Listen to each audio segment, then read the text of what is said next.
Hello and welcome to NewsHour from the BBC World Service. We're coming to you live from London. I'm James Menendez. And coming up later, how pioneering gene therapy helps save the sight of a 6-year-old girl suffering from a very rare condition. We'll be talking to her doctor and her mother. It's been totally life-changing for us and for her.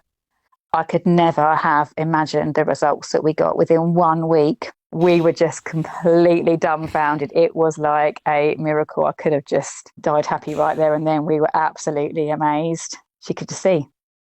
That's in half an hour. But we are going to begin today in Lebanon, where a funeral's been held right about now for Amal Khalil, a reporter for a Lebanese newspaper who was killed on Wednesday in an Israeli airstrike. Amal, who was 43, is the 8th journalist to be killed covering the latest conflict between Israeli forces and the militant group Hezbollah, which is backed by Iran. Those figures from the Committee to Protect Journalists. Well, those deaths prompted Lebanon's president to today accuse Israel of deliberately targeting reporters, a war crime, and to urge other countries to act to stop the killings. Well, here's Amal Khalil reporting from the site of a previous Israeli airstrike in southern Lebanon. This is from Tuesday. لليوم الخامس على التوالي لا تزال فرق الدفاع المدني تبحث عن مفقودين تحت ركام Well, standing on top of a pile of rubble, she's saying that for a 5th day in a row, rescue teams are searching for missing people in a residential building that was totally destroyed. Amal's brother, Ali, spoke to the Lebanese news channel LBC this morning. It's not just us who've lost Amal. Amal is missing from every home. Every home in Lebanon has lost her. Amal represents the South in every way. Its gentle breeze, its valleys, its mountains, its old houses. Amal reflects all of that. People loved her. One of the last videos she posted was of her helping a cat. Lots of people saw that. But yesterday, no one came to help Amal. Well, live to Beirut and to talk to the BBC's Lena Sinjab, who joins us on the line. Lena, good to have you with us. Just take us through what happened to Amal and indeed to her photographer colleague who was injured in the same attack. Yesterday there was a strike on a vehicle, which the Israelis saying it was leaving a military construction structure that was used by Hezbollah, and it was posing as an imminent threat. And this is where Amal and her colleague Zainab, the photographer, went in to check on the situation. And they say all the accounts coming from their paper that they worked for, Al-Akhbar, and the government, that they went to hide in a building, but they were also under Israeli bombardment. The Red Cross tried to rescue. They went in, they retrieved the 2 bodies in the vehicle and managed to rescue the photographer Zainab and took her to a nearby hospital, but they were also under attack and they were warned to leave. Then the civil defense, we're told, they had to wait for 4 hours before giving permit to get on the site and spend another 3 hours digging under rubble to find the lifeless body of Amal on the site. And today, other Lebanese journalists have been holding a vigil for Amal and indeed the others who've died during this conflict. I mean, is there a pattern to those who have been killed in the past few weeks? Well, the issue is that how the Lebanese see what's happening in Lebanon with targeting civilians, targeting paramedics, first responders and journalists. And, Amal is the 7th, or the 8th journalist to be targeted, in accordance to the Committee to Protect Journalists. They feel that this is a pattern that the Israelis have followed in Lebanon, in Gaza, and they say that, this is not a war in Lebanon against Hezbollah, but a pattern that Israelis are following to stop any first responders from helping or rescuing and attacking journalists who are defying, the situation and trying to reach areas under attack in the south. I mean, there is meant to be a ceasefire in place, but clearly both sides, Israel and Hezbollah, are still exchanging fire. Yesterday was the deadliest since the ceasefire was announced on the 16th of this month. At least 5 people killed, including Amal. And, this is happening as, today also direct negotiations are resuming in the US. And that's what the government is hoping for, to push for this ceasefire to hold and to last. Lena, thank you very much indeed. The BBC's Lena Sinjab joining us live there from Beirut. Well, Omar Nashabe is one of the founders of Amal's newspaper Al Akhbar and a university lecturer in media ethics. He knew Amal well and spoke to us as he was travelling to her funeral in Sidon in southern Lebanon. I asked him first for his reaction to Amal's death. Well, first of all, it is not the first time that journalists are being targeted by the Israeli army. This is a repeated incident, and it's so frequently repeated that it is clear that this is a pattern and this is a method of war that the Israeli army is using in its wars against various countries in the region. So we had so many journalists. I remember Shireen Abu Akleh, who was killed by the Israeli army in Palestine. And, although she holds an American passport and there was no serious follow-up and investigation and no measures were taken and, legal measures against the perpetrators.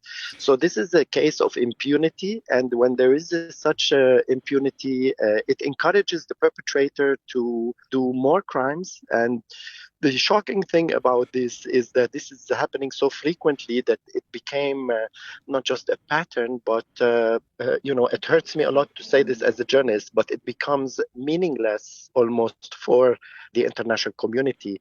Well, sorry to interrupt you. Why do you say Amal was targeted? I mean, the Israeli military always maintains that it doesn't target journalists, but why do you think that her death was because of a deliberate decision by them to kill her? Well, yes. Well, I was on the phone with Amal, and we had followed her exact location.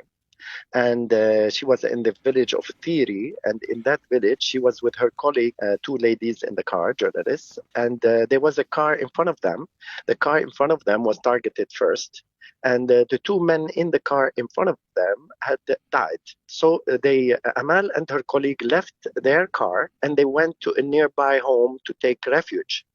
After some time, the Israelis sent a fighter jet to bomb the home where Amal and her colleague had went for refuge. I think the Israelis have sufficient intelligence capacity to know exactly who was there before they bombed it, and they bombed it with a fighter jet, not with a drone. So it was an explicit attack to assassinate Amal Khalil. Is it possible? Is it possible Yes. that they mistook her and her colleagues for a group of Hezbollah militants? This is, I think, impossible considering the technology and the surveillance and the capacity of the Israelis to survey and follow up. And the evidence of this capacity is that they were able to assassinate very well-protected Hezbollah military leaders. So they have the capacity to access information that can identify the persons they are targeting. This is a scientific, we are not talking about opinions here. This is their capacity, and they have all the equipment to do that. So therefore, they could, there's no argument, I think, that they couldn't have, that they did this by mistake, that it's not possible. Why do you think they would have wanted to kill her, though?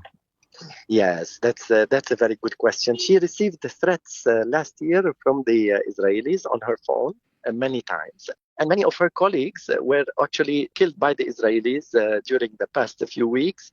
And, the pattern of killing journalists, is a pattern that is very clear by the Israelis in Gaza and elsewhere. So it's not the first time they kill journalists. And, and I think that it's very clear that, they don't care because they get away with it every time. So they keep doing it, and it doesn't matter, because the international community is so permissive and is allowing impunity for the Israelis. Impunity will encourage them to do more killing and kill everyone who actually supports the resistance against Israeli occupation. Yeah, and just to be clear, your newspaper doesn't have any formal links to Hezbollah, but you are broadly sympathetic to the cause. The newspaper Al-Akhbar is always portrayed by the Israelis as being directly affiliated to Hezbollah. We usually do not respond to these allegations. But since I'm talking to you and to the BBC program, I will tell you who are we? Who is Al-Akhbar? Al-Akhbar is made of a group of leftist journalists who actually put together this newspaper to support the right of people for self-determination, and we support people who resist foreign occupation and colonialism and imperialism. This is our position. We are not, and therefore, because we support Hezbollah is a resistance movement in Lebanon, and therefore we support the resistance against Israeli occupation of southern Lebanon. Do you ever expect to get any answers as to what happened and why it happened? Yeah, well, you know what, in this case, we would expect international law to step in. We would expect international tribunals and the international community. However, it is very evident now that these mechanisms are dysfunctional because of the American pressure. The Americans put sanctions on international lawyers when they issued an arrest warrant for Netanyahu. So what would we expect from the international community? Unfortunately, apparently the world has lost its moral, ethical compass. Can I just ask you finally, I mean, how will you remember Amal as a person and as a journalist? Yes, we think that assassinating Amal was also a threat to all of us, and it was to stop her work. We will continue the work of Amal. And I just want to say that Amal wasn't just a journalist. When she was doing her job as a journalist, she saw so many people suffering. So she wanted also to do humanitarian work. And I was working with Amal always. We were sending trucks of food and blankets to people who were displaced in the south of Lebanon, whose homes were burned by the Israelis. So Amal, and she introduced me to so many families that are really connected to us now, and we are helping them, mothers who lost their children, wives who lost their husbands, and we're going to continue the work of Amal in the name of Amal. Amal will not die. All the work we will do, we will dedicate it to her soul. Omar Nashabe, founder of that newspaper Al-Akhbar, which Amal Khalil worked for. We did ask the Israeli military, the IDF, for an interview about the airstrike that killed Amal Khalil. They declined, telling us the incident was still under investigation and they therefore could not provide any further information. In a statement, they did insist that they didn't target journalists and acted to mitigate harm to them while maintaining the safety and security of their troops. That statement from the IDF. You're listening to NewsHour from the BBC.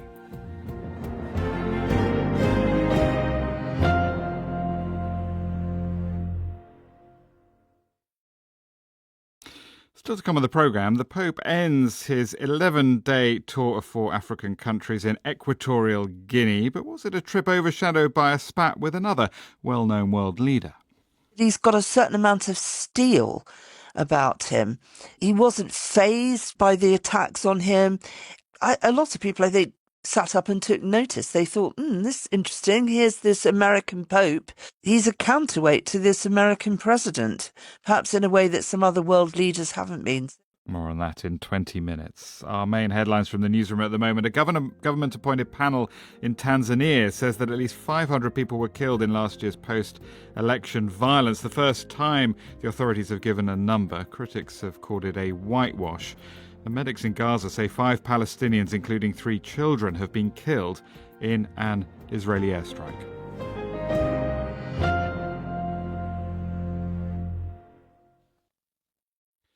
This is James Menendez with NewsHour live from the BBC. Now, the war in Iran is causing considerable pain for China's factories and increasing their costs that traders say will be passed on to customers around the world.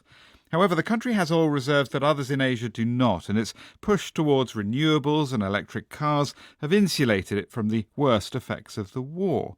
So is China emerging as one of the biggest winners of the conflict? Our correspondent Laura Bicker reports now from the world's biggest trade fair in the southern city of Guangzhou. In the back streets of China's manufacturing heartland, it is clear why Beijing is pushing so hard for a ceasefire in Iran. We've come to an area that is the world's largest textile supplier. There are rolls of fabric being transported all around me, onto the backs of carts, onto motorbikes, onto lorries, all to be shipped around the world. But there's a problem. The price of this fabric has gone up, in some cases by 20%. Why? Because it needs oil to make these fabrics in the form of petrochemicals.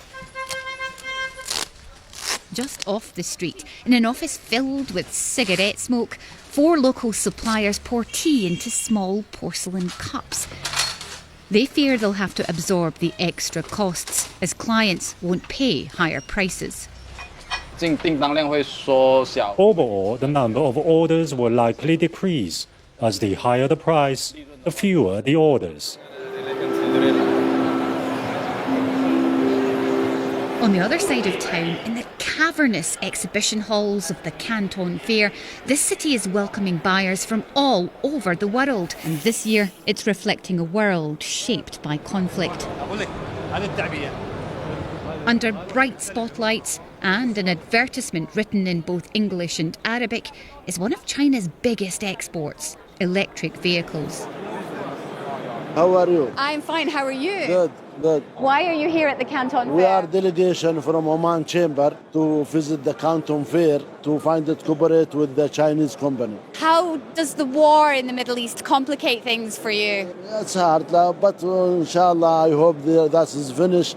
The business is going good. I think so. My group, we have factory. Okay. Yeah, so we later... can make assembly factory in Oman. We have... Zahir Al-Kabi spends around 30 minutes negotiating the best price with Alyssa Yanshan. Are your shipments able to get through right now? That's a big challenge for me. Everyone now is waiting to hope the war will finish soon.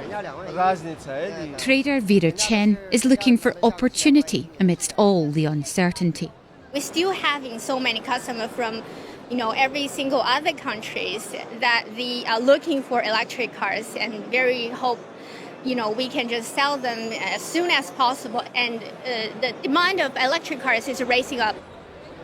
It's hard to comprehend the scale of this Canton Fair. There's a whole floor full of robots dancing, robots waving. This is a China trying to welcome the world and look to the future. But traders here in Guangzhou and right across the country will be concerned about the fallout from this war and whether it will cause a global recession and affect their ability to sell goods abroad. But within this crisis, some may see an opportunity for President Xi Jinping. But he's a very tough negotiator. That's not good. President Xi is a great leader of a great country, and I think we're going to have a fantastic relationship for a long period of time. And Donald Trump will try to negotiate a new trade deal with Mr. Xi when he visits Beijing next month. China has been cautious in its criticisms of US actions in the Middle East. Online, however, China has not been so diplomatic. This AI cartoon, which depicts a warmongering eagle fighting a Persian cat, has been circulating on Chinese social media, a not so subtle dig at the Trump administration. This is an outlet of frustration at a distant conflict that's reshaping trade in this nation, which is both at the centre of the global economy and increasingly at the centre of global power. Our China correspondent Laura Bicker reporting. And President Trump has just posted on his Truth social network that he's ordered the US Navy to shoot and kill any boat, small boats though they may be, that is putting mines in the waters of the Strait of Hormuz. There is to be no hesitation, he writes, saying that the US has a total grip on the Strait of Hormuz. That's just been posted in the past few minutes. Now, the former president of Zambia, Edgar Lungu, died of an undisclosed illness back in June last year at the age of 68 in a clinic in South Africa.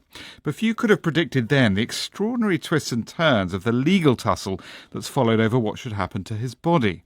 Mr. Lungu's family say they want him to be buried in South Africa, but the Zambian government insists he should be given a state funeral at home, and now they say they've taken possession of his remains. Let's talk to the BBC's Nomsa Maseko, who joins us from Johannesburg. And Nomsa, this story keeps changing. What is the latest? It's certainly a story that just keeps on giving.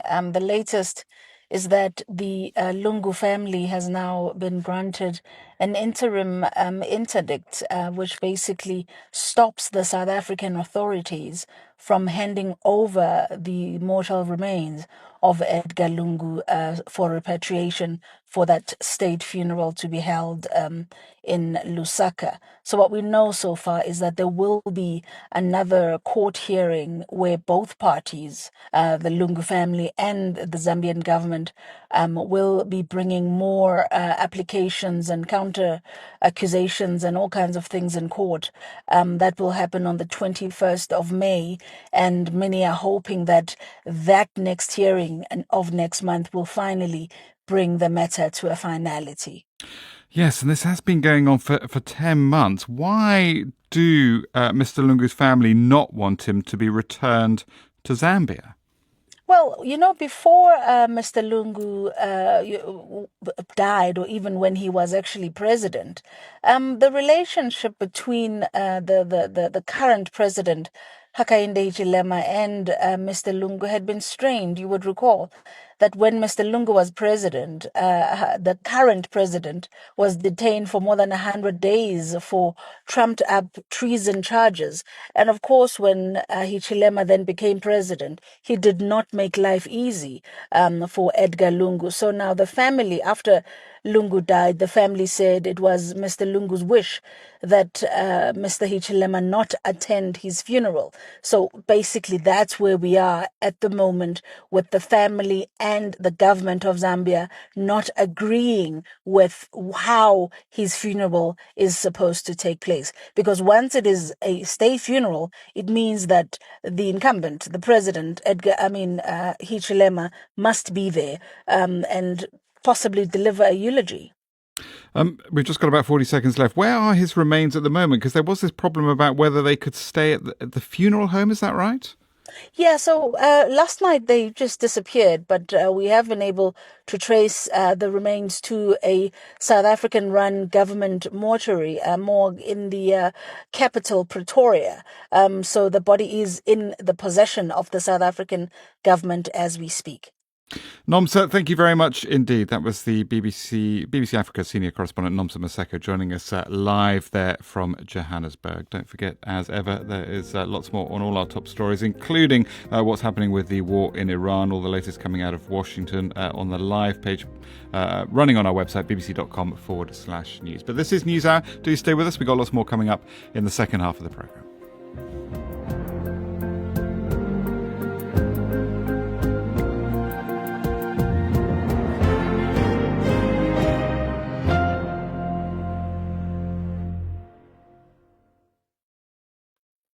Welcome back to NewsHour. The European Union's formally approved a €90 billion loan to Ukraine. It's seen as vital to the country's war effort against Russia and had been held up by the outgoing Hungarian Prime Minister Viktor Orban, an ally of the Kremlin. Well, it comes after President Volodymyr Zelensky said recently he was offended that President Trump's friend and envoy, the businessman Steve Witkoff, had never even visited Ukraine, though he'd been to meet President Putin several times. Well, Keith Kellogg from the America First Policy Institute, a think tank which shares some of the Trump administration's philosophy, was until last year the president's special envoy to Russia and Ukraine. NewsHour's James Kumarasamy asked him about Mr. Zelensky's concerns. You have to understand that there's a human and an American dynamic to this as well, in that it's all not just because of Ukraine, and he just needs to understand we've got our priorities as well. And Ukraine, when it comes to the Middle East, Ukraine is going to take the back seat. Accept that. It's the way it is, okay? And actually, when you have to say to the European continent as well, this is something you guys need to solve.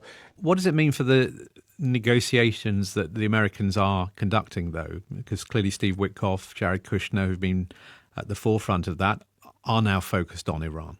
Well, you know, they've got focus on Iran. That's it. I mean, what do you mean on the impact it's got to be is you can only be in one place at one time. You can't be both places. And they're going to focus on what's happening to Iran because the president's priority is Iran. The Americans' priority is Iran. If you don't understand that, you shouldn't be in the game. I mean, in terms of the finance, clearly today, from the Ukrainian point of view, there's been some good news in the EU unblocking that $90 billion in aid that was being held up because of the Hungarians. How do you view that? Do you think that's going to make a big difference? Well, I don't know if it makes a big difference. It's going to make a difference. And it depends how they spend the money and what they do with the money. But it's sort of like what I'd ask you, I'd follow on. What about the sovereign assets that are held in Belgium? Almost $300 billion. Those haven't been released yet. You know, there is a lot more than 90 billion. And you can do that and use that for either reconstruction or rearming or buying weapon systems, whatever it's going to take out there. That money is sitting there. But they're in a better position than when they were a year ago or 2 years ago or 3 years ago. The Russians are in a worse position.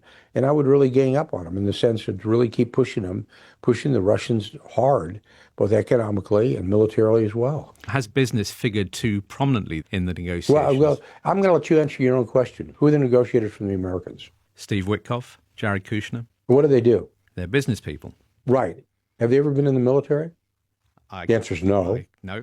They made a lot of money, done a lot of work in business. They haven't been in a life and death game of warfare. You tell me, what's the answer?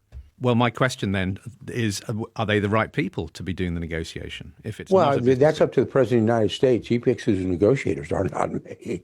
I'm just telling you from Keith Kellogg's viewpoint, you have to treat it differently than you treat a business deal. But I mean, he can pick Peter Pan and Snow White. He's the President of the United States. And when he does it, that's his call to make. Keith Kellogg, former US envoy to Ukraine. You're listening to the BBC.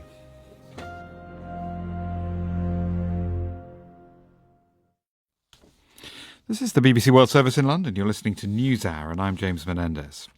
A little girl from England has had her vision almost entirely restored after a pioneering treatment to correct a condition she was born with that's caused by a gene defect. Safi Sanford was 6 years old when she underwent the treatment, the first gene therapy developed by Britain's National Health Service to deal with certain cases of Leber's congenital amaurosis. That itself is rare, and cases caused by the gene mutation even rarer, only a handful in the UK every year. Well, Lisa Sanford is Safi's mum, and Rob Henderson is the consultant ophthalmologist who treated her. He's at London's Great Ormond Street Hospital. To Lisa first, how did this all begin? In the first year of life, she used to hold things really, really close to her face. And she'd always stand near to any source of light, which we thought was a bit odd. So first of all, she was diagnosed at the age of 2.5 as very, very short-sighted. So that's when she first got her glasses. And we thought, that's really rubbish, but eventually they might be able to fix that. We had mentioned that she really struggled to see in the dark. We just thought it's because she's short-sighted, so she can't see in the dark. But actually, in August 2024, she was diagnosed with night blindness. They had to do some sort of brain scans. So obviously the first thing you do, you Google what causes night blindness. And the most common cause of that is a retinal disease called retinitis pigmentosa, which put the absolute fear of God into us, because if you've got RP, eventually you lose all of your sight altogether. And that was the first time we'd ever thought, oh my God, this is going to get worse. Which must have been a real shock. It was terrifying. We had a 3-month wait while we had blood tests sent from Moorfields over to America to determine the exact cause of her RP. Knowing at the time there was only one treatment and there's about 200 types of RP. It was just such a terrifying time. Then eventually we got the results in the August of that summer that she had RPE 65, which is very, very rare, very, very severe. When we met Rob in the November of that year, he was the first that said, without this treatment, she will go blind by the age of 30. But at that point, you knew there was a possible treatment, so there was hope there. Yes, it started to come, yeah. To hear the age of 30, though, that completely floored us both. But actually also, we were so grateful there was this treatment that existed. And of course, we decided to go ahead. And she had the surgery last year. Well, let me bring in Dr. Rob Henderson. Tell us about the treatment. How new is it? What does it involve?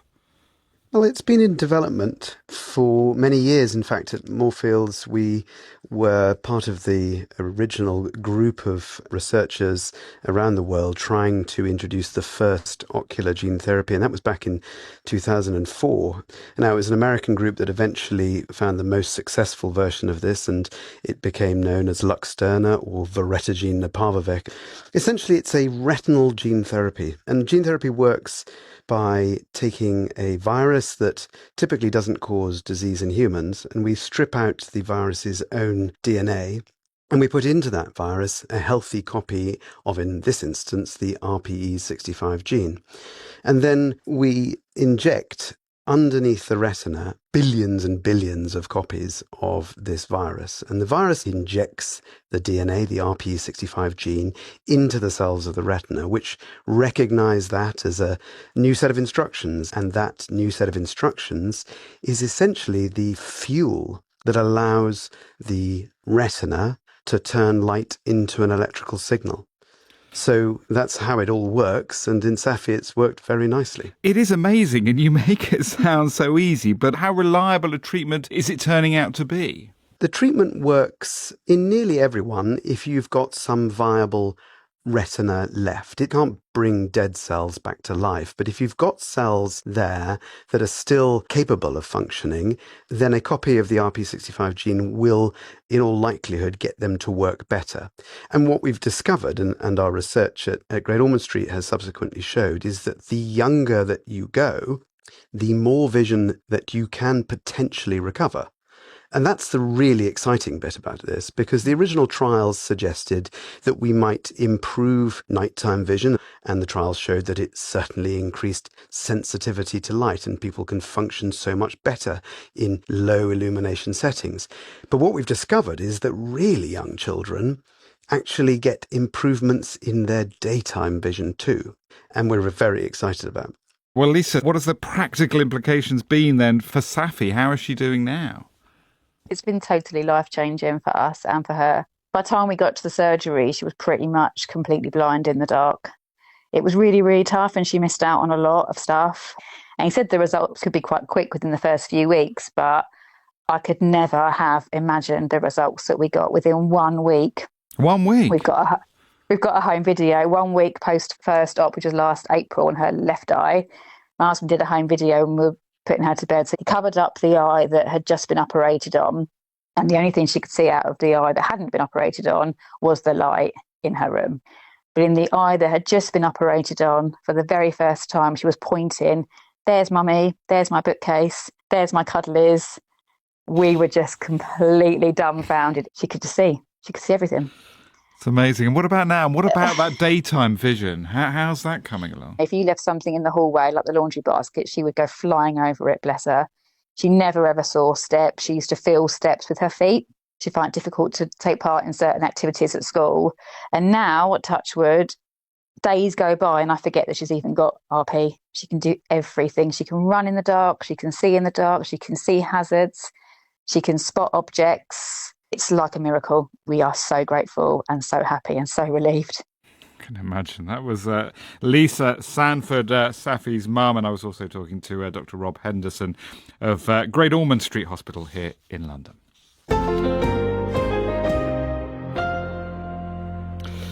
Pope Leo's trip to 4 African countries is drawing to a close. He began last week in Algeria before heading to Cameroon and Angola, and earlier today celebrated his final Mass in tiny Equatorial Guinea. It was billed by the Vatican as a chance to turn the world's attention to Africa and highlight themes such as reconciliation, migration and interfaith dialogue. But those lofty ideals were nearly overshadowed by an ugly row with the White House in Washington. President Trump declared himself not a big fan of the Pope, calling him weak on crime and terrible for foreign policy. Pope Leo has been a vocal critic of America and Israel's war on Iran. Well, Catherine Pepinster is a former editor of the Catholic magazine The Tablet, and Father Don Bosco Onyala is the founding editor of ACI Africa, which provides news about the Roman Catholic Church on the continent. He was at today's Mass in Equatorial Guinea. So what did he think this 4-country trip had achieved for the Pope and for the Vatican? He has been able to go beyond the capital cities. In Algeria, he was in Manaba. In Cameroon, he went to Douala and Bamida. In Angola, he went to Sao Remo and Moxima. And here in Guinea, where I am, he's been to Bata and to Mongomo. But also, if you look at the beginning of the visit, that he went to Algeria as the first pontiff to go there. His predecessors never went there, and he has gone there. Why did he go there? Because, I mean, I think there's only a very, very tiny minority of Catholics in Algeria, aren't there? He does not mind about the numbers, and he goes there actually to encourage that small number that they are a part of the Catholic Church. But there's another reason to this. He is a pope who belongs to the order of the Augustinians. St. Augustine of Hippo was a bishop in Algeria, and he was from Algeria. So he's actually going back to the roots of his religious congregation. He visited that country already, and he becomes the first pope in the modern history to have had first-hand knowledge of Africa before visiting as a pope. Let me bring in Catherine Pepinster. To what extent, Catherine, do you think this trip was overshadowed by the spat with President Trump just before he left? Or perhaps has it enhanced it in some way? It was overshadowed, yes. However, it helped place him on the world stage as a very significant figure. And I think Leo so far has seemed a much quieter presence, perhaps, than Pope Francis. But I think we've seen that he's got a certain amount of steel about him. He wasn't fazed by the attacks on him. A lot of people, I think, sat up and took notice. They thought, this is interesting. Here's this American Pope. He's a counterweight to this American president, perhaps in a way that some other world leaders haven't been.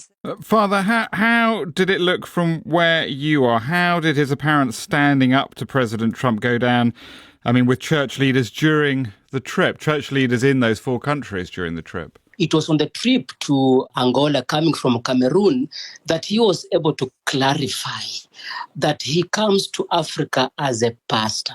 And actually, that's who he is in the world. He's a shepherd. He's not a politician. And I think he was very explicit about that.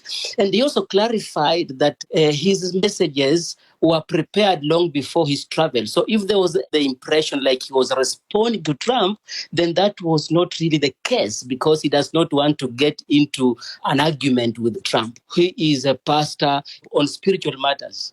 Catherine, I mean, do you see him as a political pope or as a pastor?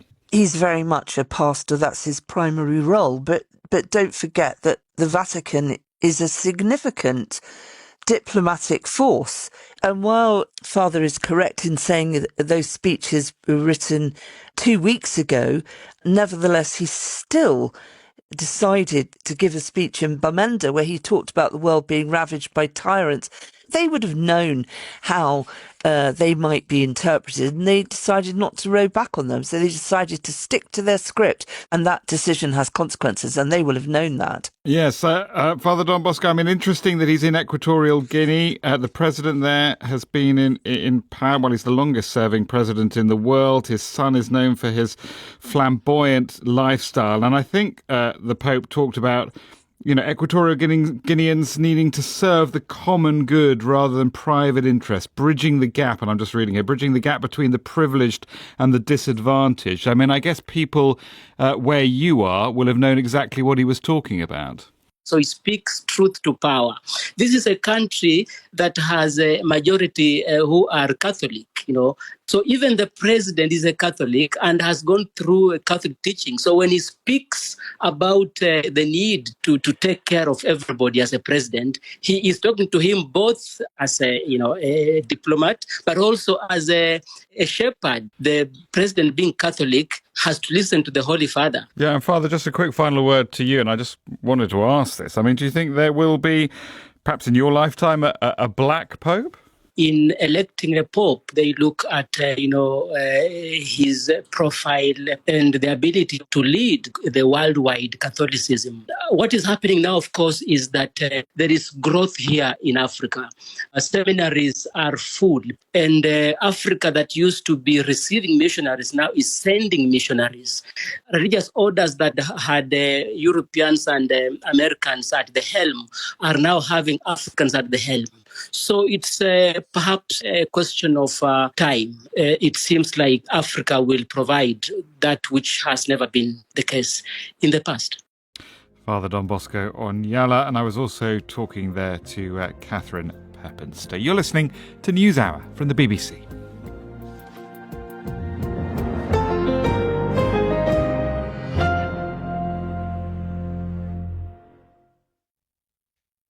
This is James Menendez with NewsHour, live from the BBC. The UK and France have agreed a new 3-year deal to try to stop migrants from crossing into Britain on small boats. Its renewal had been delayed by disagreements over how much money would be used to pay for French border patrols and under what conditions. In the end, the UK government agreed to pay France $800 million. Well, over the past 3 years, the number of those making the journey across the English Channel has risen to near record levels. Our Paris correspondent James Waterhouse sent us this report from the town of Gravelines on France's north coast. Well, a police source has told us that this is a popular area for migrants to make a bid for the sea and cross into the UK. We're by a misty lake and there's the faint smell of burning in the air. That apparently can be because of the fires they light in this dense woodland in front of us. So let's see if there is anyone preparing. I should add, at this point, it's 4 a.m. and pitch black. So Paul, the producer, has just seen... Oh yeah, you can see flashlights in the distance. We can hear coughing and the breaking of branches. If they think we are police, they could turn hostile. Before waiting in the woods, most migrants gather at this large makeshift camp close to Dunkirk. Under the instructions of the people smugglers they've paid hundreds of pounds to, migrants queue for hot meals served by these volunteers or try on life jackets as they prepare for what they hope will be the final leg of their perilous journeys. Everyone we speak to sees Britain as an island of opportunity. My friends went to UK, they say they give value for their problems. There's a democracy in the UK. Everything they give you, it's good. They protect us. I hope to get there. If I come to UK, I can get a job in maybe 2 and 3 months. That last person is from Somalia and is 17. He's alone, but as you can hear, is extremely motivated to escape persecution at home because of the tribe he's from and start a new life. The UK and France have finally agreed a deal which will see more than 500 million British pounds go towards increased French border patrols. The activity here will only increase as summer progresses, and for all of the political toing and froing and disagreements, for the thousands of people who come through here, the crossings are still seen as an acceptable path. Back at the beach, we get a tip that a boat is being loaded. We can see a small boat in the distance. Even when you're on the beach, they're a good half a kilometre at least away. It's coincided with sunrise. To the right there is the silhouette of the local nuclear power station, and it illuminates the sheer size of the area that needs to be policed. There is a saying among French sailors that the water is calm like a lake, and that is certainly the case this morning. And that is the dominant reason as to why smugglers launch these attempted crossings. The way of life in the UK, in some neighbourhoods, in communities, strengthens the possibility for migrants who are coming from small towns in Ethiopia, Eritrea, Iraq. The view of Pierre-Henri Dumont, the mayor of Mark, a small coastal town of 11,000 people. And they know that even if they are not taken care of by the British government, they will be taken care of by the people coming from the same country or people coming from the same village, because they have some kind of relatives. Officials are, as you'd imagine, keener to point to successes. More boats are now destroyed or stopped before setting off. But the uncomfortable truth is that small boat crossings are still increasing. Policing is evolving here, but not enough to break this lethal pattern of people, often fleeing war or poverty, choosing to make a treacherous journey to a country less willing to take them. James Waterhouse reporting there from northern France.